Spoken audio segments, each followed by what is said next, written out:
بالله من الشيطان الرجيم بسم الله الرحمن الرحيم الحمد لله الذي بنعمته تتم الصالحات ثم الصلاة والسلام على أشرف المرسلين سيدنا محمد صلى الله عليه وسلم وعلى آله وأصحابه وسلم تسليما. To my esteemed listeners, I say Assalamu alaikum wa rahmatullahi wa barakatuh. My name is Dr. Lukman Raimi, an assistant professor of entrepreneurship in the School of Business and Economics, University of Brunei Darus Salam. I'm here to share with my esteemed brothers and sisters a very important topic framed around COVID-19 pandemic. Specifically, I'll be talking on post-COVID startup pitfalls, the way out. This particular topic is very, very important. It is not new. People have discussed extensively on this particular issue from multidisciplinary perspective. However, I'll be talking from Islamic entrepreneurship and contemporary perspectives, two perspectives. We are going to look at it from Islamic lenses and also from the pragmatic conventional lenses. First and foremost, as Muslims, individuals, corporate organizations, as nations, we must be proactive. We must plan. We must have an agenda. It is very, very important for us to succeed. But we also need to have it at the back of our minds that success of our agenda, our plan, our blueprint rests, with Allah. Man proposes, but Allah disposes. That is a reality. Because all affairs, rests with Allah. Inna Allah ala kulli shay'in qadir. Verily, to Allah rests all affairs, the determination of all affairs. Allah is al-Qadir, the ones that decrease, the one with the ultimate and utmost power to decide all affairs. That is very, very important. The emergence of COVID-19, came at a time when individuals, corporate organizations, of course, nations, we are not really prepared for. It came as a surprise. And so the emergence of COVID-19 actually hit the global economy seriously and led to loss of lives, means of livelihood, loss of jobs, cancellation of contracts, discontinuation of business agreements, discontinuation of functioning of plants and manufacturing companies, cancellation of travels and other important activities in the economy. And this resulted into massive losses with monumental implications on banks, on corporate organizations, on individuals, and on the global entrepreneurship landscape entirely. And more importantly, so many startups, folded up, so many were bankrupt, so many were discontinued. As we all know, startups are new businesses struggling to validate their business model. They are still work in progress. So the effect of COVID-19 was quite devastating. So in this particular discussion, we are going to look at four major issues, four major thematic areas.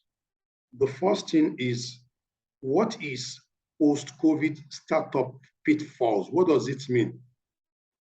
The term post-COVID startup pitfalls. Secondly, we are going to look at the effect of COVID-19 pandemic on startups and by extension, scale-ups. Thirdly, we are going to look at the good side of COVID-19 pandemic. Not everything in COVID-19 pandemic is negative. There are so many positive sides with regards to, flourishing and growth of business activities.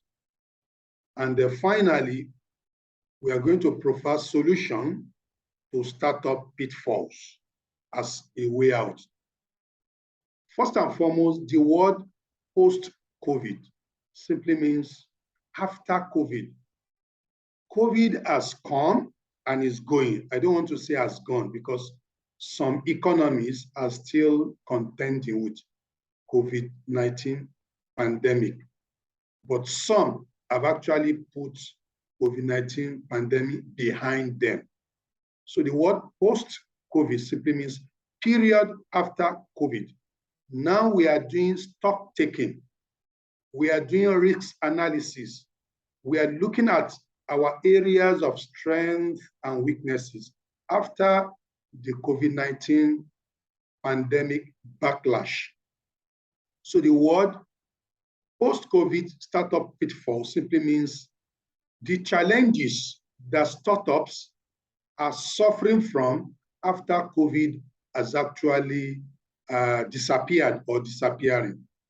That's the meaning of post-COVID startup pitfalls. If you look at Nigeria, Ghana, so many African economies and developing countries, a number of startup ventures actually collapsed. Some partially collapsed, some are still struggling, and some survived, COVID. In fact, they were able to actually grow their fortune during COVID-19 pandemic because of their business models, which was, favorable during the period of COVID-19 pandemic. So from what I have discussed so far, we all know what post-COVID startup pitfalls is all about. The consequences, the externalities, the stock taking by startups after COVID-19 has disappeared or disappearing. We all need to do stock taking.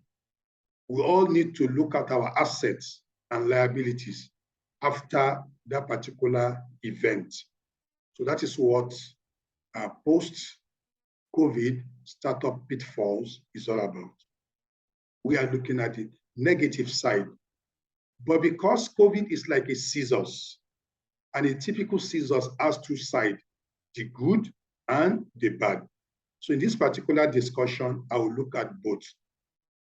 Having understood what post-COVID startup pitfall is all about, let us look at the effect of COVID-19 pandemic on startups generally, especially from the developing context, viewpoint.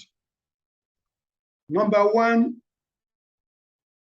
negative effect of COVID-19 on startup is that it created fear and anxiety among entrepreneurs who are managing a number of startups, either in the retail sector, in the food and beverage sector, in the manufacturing sector, in the agricultural sector, and other sectors of the economy. It created serious fear and anxiety because it caught the world, unprepared, economically, environmentally, health-wise. In fact, in all ramifications, nobody planned for it. So the emergence created serious fear and anxiety, such that people lost control of their thinking, people lost control of their management skills, people could not manage their emotion, and of course, their psychology. So that affected a number of startups. In fact, the government imposed restrictions, and of course, the SOPs, standard operating protocols or procedures, affected so many startups. Some of those procedures are closure of the border, so they couldn't export, they couldn't import, so it affected them. Movement restrictions, they couldn't go out, to produce, to sell, to market. Their customers also could not actually come to them. So the limited, the partial, the permanent movement restriction, closure of companies, etc., all affected businesses by creating fear and anxiety in many of these particular startups. Secondly, it led to loss of jobs for so many people. So many startups that witnessed temporary and permanent closure had to sack their workers, or they were not producing.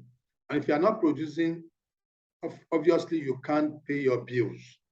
So most of them asked their workers to leave because of the imposed restrictions and compliance. And thirdly, it led to loss of lives of so many enterprise owners. So many startup owners died, their workers died, their customers and consumers also died. So the state of affairs in most economies was survival first. That was the first thing before business and production. So this is a very serious issue. Number 4, the machines, the plants, the factories of so many startup owners were left unattended to, and that led to a number of other consequences. So which many are contending with now. Some are refurbishing their equipment. Some are, spending huge amount of money to service those equipment so they will be able to operate optimally, effectively, and efficiently. Number 5, COVID-19 also led to disruption of production of so many startups that we are working, because government allowed some businesses to function because of their essential nature. And some of them were not working up to capacity. There was disruption because workers also, we are requested to observe what we can call minimum, operating procedures.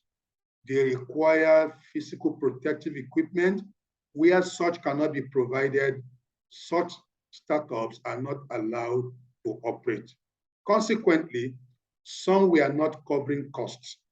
Some were not able to meet their obligation, and that led to a number of bankruptcies. Banks are not really charity organization. They want you to pay your debts. They want you to redeem your pledges. So this led to bankruptcy of a number of companies. Where they have access to cash, they have problem with workers. Where they don't have problem with workers, They couldn't import their vital raw materials. Where they're able to import raw materials, they couldn't export in order to turn goods to cash. So this led to bankruptcy. And finally, COVID-19 imposed what we call lifestyle changes, new normal and new norms.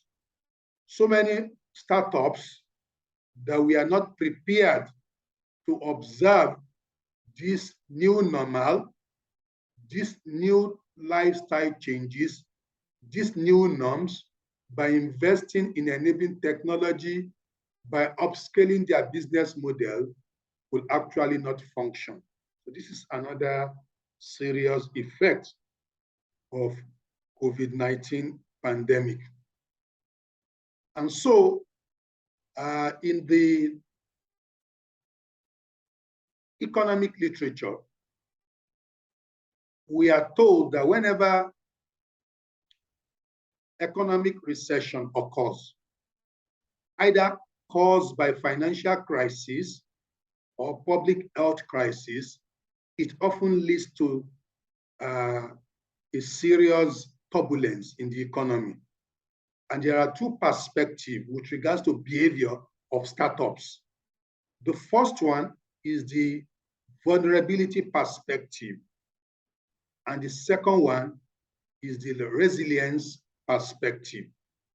Most businesses in the developing countries, in Africa and other developing economies, actually exhibited vulnerability perspective. In other words, they believe that pandemic, linked to COVID-19 virus led to serious destruction, disruption, and negative impact on their business. Therefore, they couldn't survive. They were not covering costs. They were not able to meet up with their bills. So they were looking towards, government for rescue, for support, for intervention.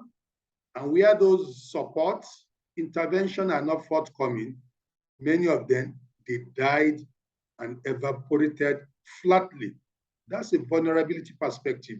Truly, it exposed them to harm, risk, and threats, which they did not plan for. However, resilience perspective explicates that during period of economic recession or public health crisis, yes, startups are exposed to vulnerability, but this is the right time for them to think outside the box, to turn their misfortune into opportunities. This is a period for them to reinvent their operations. This is a period for them to be innovative, to develop new business model, to cope with the ravages of COVID-19 pandemic. So a number of startups that survived the effect of COVID-19 pandemic were usually those that manifested resilience perspective. But majority of those that died were those that exhibited vulnerability perspective and attitude towards recession and public health crisis. So when we get to this solution, I will elaborate more on the need to actually sharpen our resilience attitude to crisis, to turbulence in the economic landscape. Now, I wish to focus on the good side of COVID-19.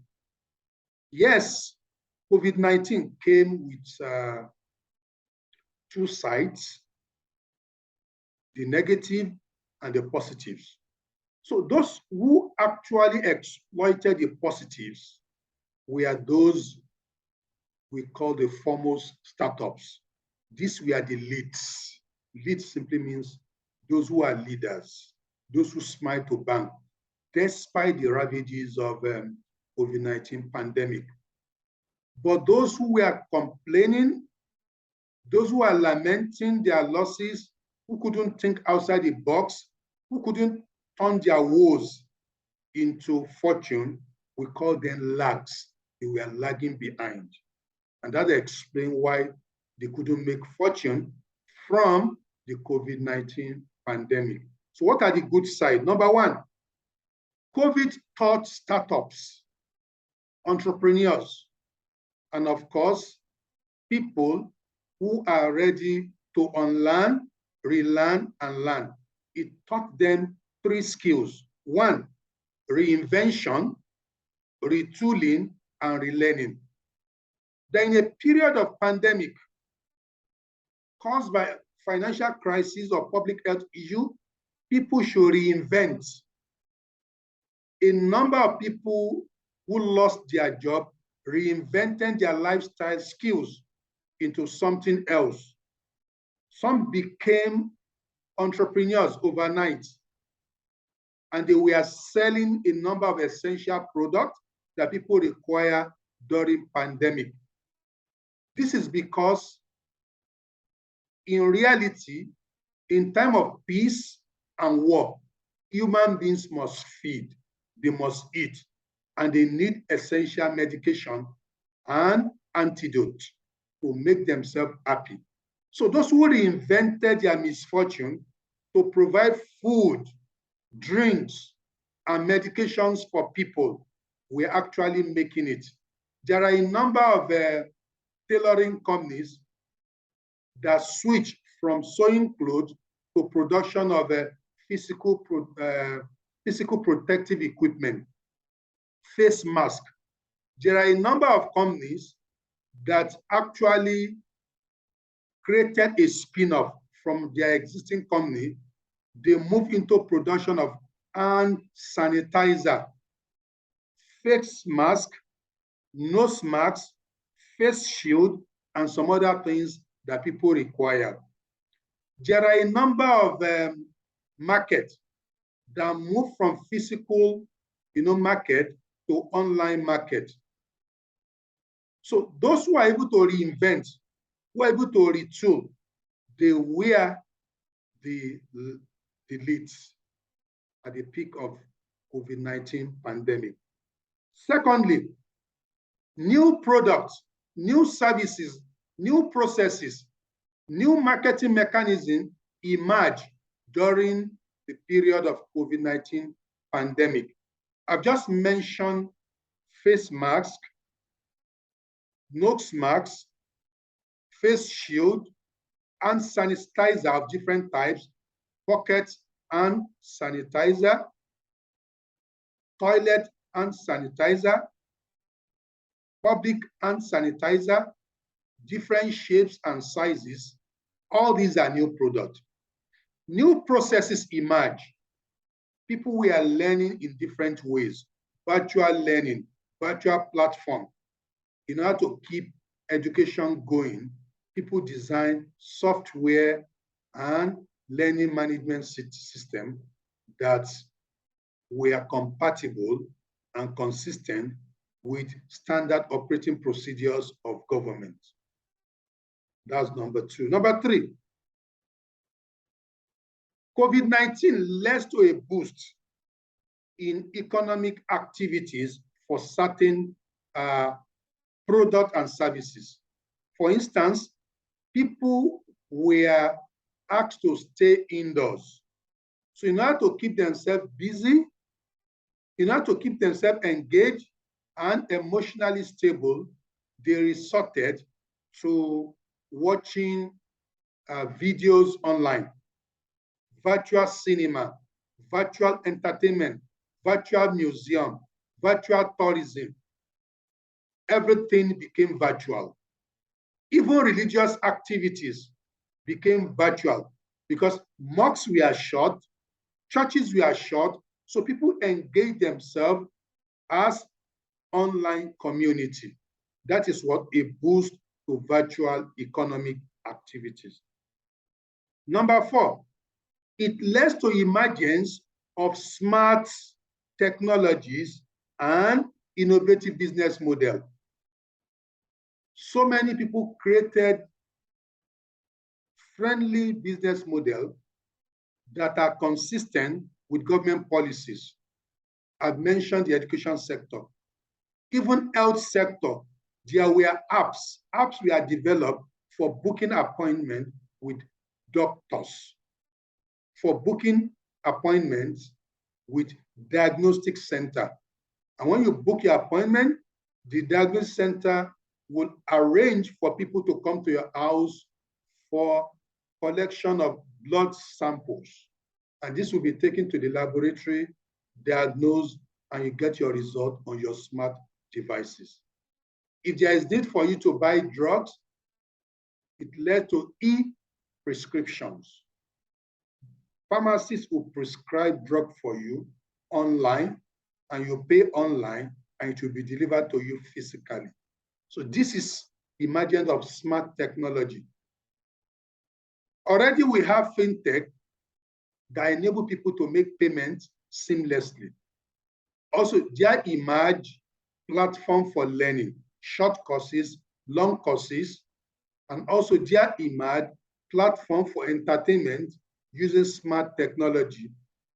Also, there emerge smart technology for intergovernmental relation. There was e-foreign policy. There was e-signature. So many things became electronic. And startups that venture into the development of this software actually prospered. And finally, it led to emergence of digital ventures. There are so many businesses that people created that were actually digital ventures. There were so many e-supermarkets, e-departmental stores. They exist physically, but you buy from them online and it will be delivered to your doorstep. That is what made them e. E-pharmacy, e-clinic, virtually everything became e. So startups that leverage digital technology to support their business model are called digital business venture. This type of business venture were able to create value digitally. We're able to deliver value digitally, and we are able to capture value digitally. So these are the good side of COVID-19 pandemic. Finally, for those businesses, for those startups that suffer from a number of negative backlashes caused by COVID-19 pandemic, can actually move forward. And that is what we call the post-COVID-19 solutions. So some of the solutions that I want to recommend are 6 in number. Number 1, I want to advise startups that are suffering from the ravages of COVID-19 pandemic to first and foremost conduct what is called business risk analysis. Do an assessment, do an evaluation and a diagnosis of your business. What are the areas of weaknesses that you have suffered from? How do you quantify these weaknesses? And what are your strengths? Your areas of strength, consolidate on them and find, pragmatic solution to your weaknesses in order for you to recover. That is number 1. Nobody can do it for you. It is you who can do it. A consultant can only guide you. You are the owner of your business model, so do a business risk assessment. Without knowing where you stand, it will be very difficult for you to move forward, number 1. Number 2, sharpen your emotional intelligence. As a startup owner, if you get the best training from Harvard MIT, and Oxford. Without developing the right emotional intelligence, all those knowledge, skills will be useless. So you need emotional intelligence to cope with the ravages of COVID-19 pandemic. So emotional intelligence relates to how you manage yourself, your interests, and interest of others. And when you talk about emotional intelligence, you are talking about 4 components. 1, self-awareness, know yourself. Self-management, since you know yourself, then develop ways of managing yourself to be able to achieve set objectives. That's number 2. Number 3 is social awareness. Know others, know your customers, know your workers, know all your stakeholders, especially critical stakeholders. That's number 3. Then when you know them, then develop the right relationship management. How do you manage your customers so that you'll be able to achieve your level of profitability? How do you relate with your suppliers, even though you don't have money, to be able to gain their confidence? How do you relate with other critical actors in order to progress your fortune? That is what emotional intelligence is talking about. And there's a verse of Quran, Surah Ra'd, Quran 13, verse 11, where Allah says, Inna Allah la yughayyiru ma bi qawmi hatta yughayyiru ma bi anfusihim. That Allah will not change the condition of a people until they change what is in their heart. So emotional intelligence is very, very important. So many people lost their emotion before, during, and after COVID-19 pandemic. Number 3, paradigm shift and leveraging blended business approach. The world has moved. COVID is going, and in some economies, COVID has gone. But following new normal procedures, leveraging virtual platform is still being integrated. So make sure you have a paradigm shift. Whatever business you are operating, have the physical side and also the virtual side, in case another COVID, manifests in the global economy. You won't be caught unaware or unplanned for. Number 4, expand your income streams. Just look at your existing business model. If you are getting only 2 revenue streams, try to increase it to 3 or 4. And which is impossible, create spin-off. Spin-off simply means new company out of existing company. You are doing that to actually expand your fortune. And number 5, develop more innovative models. When we talk about innovation, innovation is a strategy in the contemporary world. There is profit innovation, there is product innovation, there is service innovation, there is service delivery innovation, there is administrative innovation, organizational innovation, marketing innovation. Innovation applies to everything you do, even brand innovation. So everything you do, you must be innovative. Even while competing with your rivals, you must deploy innovative approach. And finally, have a growth enterprise mindset. In the period of crisis or in the period of peace, a good startup must have a growth enterprise mindset. If you have a fixed enterprise mindset, it simply means when there is disruption, that is the end of your enterprise. But people with growth enterprise mindset, they see challenges, problems as an opportunity to reinvent and invent new solutions. Because even during war, people make profit, people make fortune. But for people who have a fixed enterprise mindset, once there's a disruption to their business, they become dejected and they are no more innovative. And at the end of the day, they don't really progress in life. So I want to conclude this particular lecture by quoting the wise sayings of a robust scholar that tough times don't last, but tough people do. So as startup owners, it is natural to have tough times. And tough times, by design, is not meant to last forever. Thanks for your rapt attention.